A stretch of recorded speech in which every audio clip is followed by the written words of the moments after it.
Hey there, my name's Danny Savage. I've been playing washboard for about 10 years in a few different bands, and I just wanted to make a little video and share some of my washboard secrets and techniques and just talk a little bit about the instrument.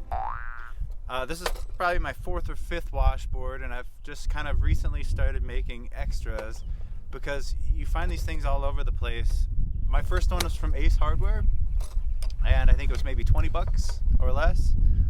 But you also find them at antique shops and markets. You might even find one in your basement. So the washboard has a lot of history in music and in life, and of course they were used to wash clothes and for musical instruments in various bands in the 20s and 30s, and jug bands, junk bands, all kinds of different things, skiffle bands. Alright, next we're going to just talk about different ways we could play the washboard. The way that I'm most used to playing is just having it hung around your neck. So I put actually little guitar buttons on the sides of mine with the strap so it doesn't come off. I've been playing before and you lose both straps, so then you're kind of holding it from the sides. And they can get pretty heavy too, as you can see with all the different attachments. So a nice sturdy strap, that's kind of where I start. Sometimes people play them flat laying in their lap if they're sitting, or between their legs if they're sitting kind of like this. My inspiration for playing the washboard came from a band called the Washboard Resonators, and there's a lot of other awesome groups on YouTube and awesome players. There was also a guy named Washboard Chaz. He played in the Playing for Change videos, so seeing all those kind of made me just interested in playing washboard. And so I put my first one together about 10 years ago. And this is still the same cymbal arm, so those are kind of hard to find. Just so you know, I've gotten a different clamp on it, as you can see, attached from the hardware store because my other clamp fell apart. Honestly, what you got to know the most about these things is they fall apart. You're going to get it beat up. Find a good suitcase you can fit it in, and just bring extra screws around, bring extra thimbles around because you lose your thimbles. You're going to want to get different cans through the years. These May I Help You bells always break, so you end up having to kind of mount it differently, but just have fluidity because this instrument's all about fluidity and just being creative and rebuilding it. Alright, so first of all, thimbles. I get large thimbles, and I usually just get these at any sewing shop, or Walmart even has them. And I honestly usually get a few extra because, as you can see, I only have 3 right now. I usually at least use 4. And sometimes 6. Different ways to play the washboard. Sometimes people use spoons, which I've used, but I just don't like as much because there's not as much control for me. Brushes you'll see, or sometimes gloves with buttons or different things on the fingers. Alright, so this washboard is made right. You can play anywhere on the board, and pretty much with any kinds of music, which is pretty cool because you basically have your drum set here all put together. You have kind of like toms for fills, and you also have kind of like a snare here, so that guy can kind of slap against the board there. Some of these different cans have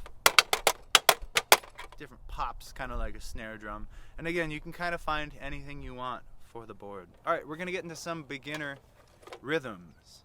So, if you play guitar or any strummed instrument, this is going to help you out because you're basically strumming with your right hand. But we're going to start with the left hand. So, with the left hand, we're going to tap on 1, 2, 3, and 4. And you can count that out loud. 1, 2, 3, 4. 1, 2, 3, 4. 2, 3, 4, and you want to get used to just that tap on 1, 2, 3, and 4. And then we'll add in the right hand on 2 and 4. So you don't want to be playing too loud or just smacking the board. You can kind of hit the thimbles on their side all the way up to their top for different textures and sounds. 1, 2, 3, 4. Right, right.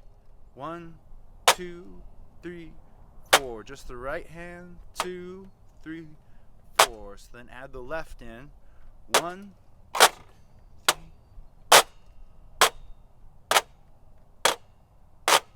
Alright, so you can kind of use that as a beginning rhythm for almost any music.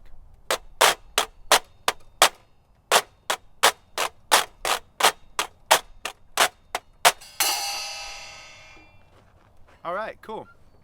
So, now we're going to add the scratch. We were kind of tapping before.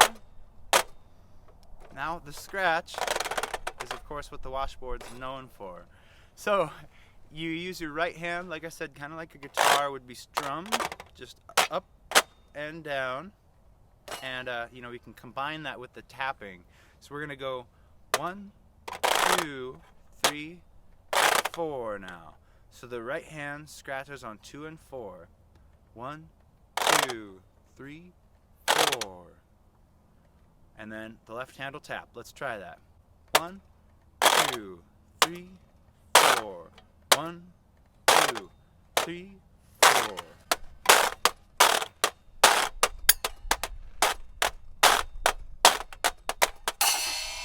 Alright, yeah, something like that anyway. So now we're going to add in some fills. We have extras and fills. As you can see, I have a lot of different accoutrements on the washboard. We'll do a quick tour of that. So we have the cymbal, of course, which is a huge piece to your washboard playing if you can find one of those. This is a Wuhan, I think 8-inch splash cymbal. I've had this, again, since the beginning of my washboard playing, so these things are golden. A little stainless steel dollar cup. Those are nice because they're nice and loud. And then another cup. So those are nice together. Here I have a sauerkraut lid. Little finger cymbal, I guess. So, getting into fills. A fill is kind of like when you're playing a drum set, you're going to add a little bit of a run before you get back into your regular rhythm. I've kind of been doing them throughout the video. You can kind of add these in however you want. Let's go with our rhythm. 1, 2, 3, 4. 1, 2, 3. And right back into your rhythm. Practice different fills. I would say just don't overthink these. Be fluid. You're going to mess up. You're going to get off rhythm. But eventually, you know, you get the hang of these. I played plenty of shows where I would like miss a beat or have to come back in, or you know, get on a backbeat or something. So just practice playing along with music, playing along, making different beats, trying different fills. Keep them really simple. I like to just try with one thing first. So we'll make a more intricate video later on fills and on adding all the rhythms together. Alright, so now we're going to get into jamming. When you're jamming with people, you know, you don't want to be too loud or just scratching this thing because it gets to be really loud. But it gets to be a nice sound too, so you know, if you use the edges of your thimbles again.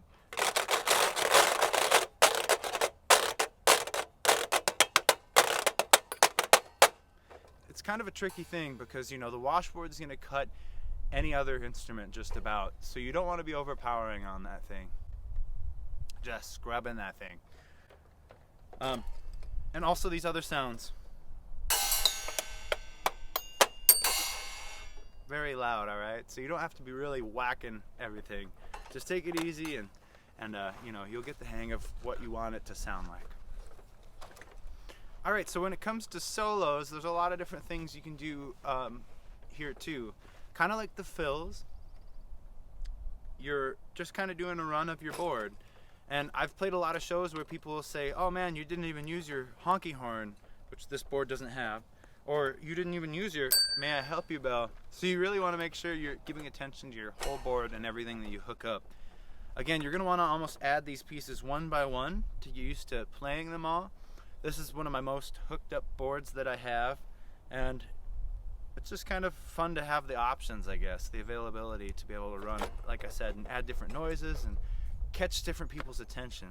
So anyway, when a solo kicks in and your band's playing, they're going to kind of give a stop for you to play, and then another hit and you'll play.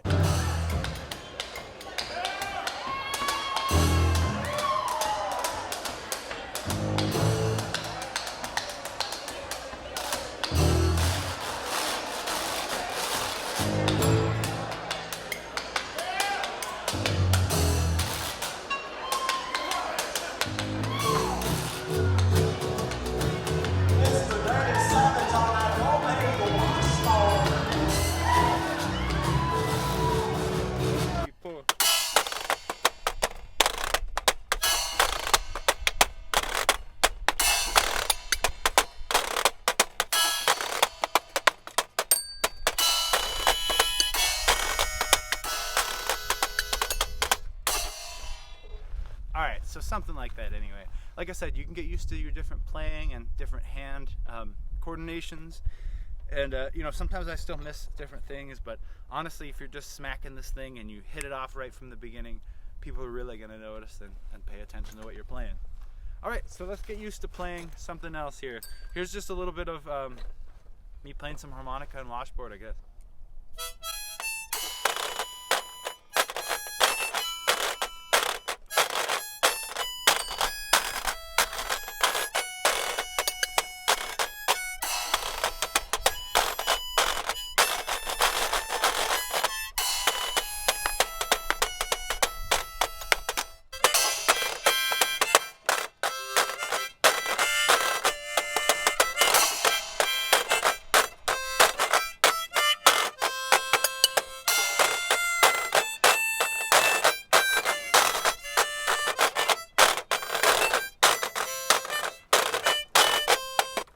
Alright, I hope you enjoyed my video. If you have any questions, leave them in the comments below and I'd love to answer them in future videos.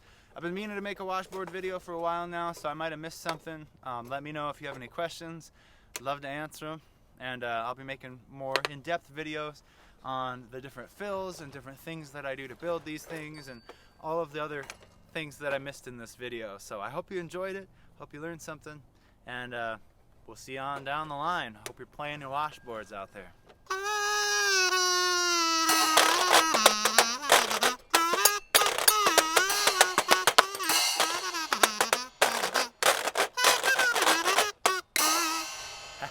Something like that.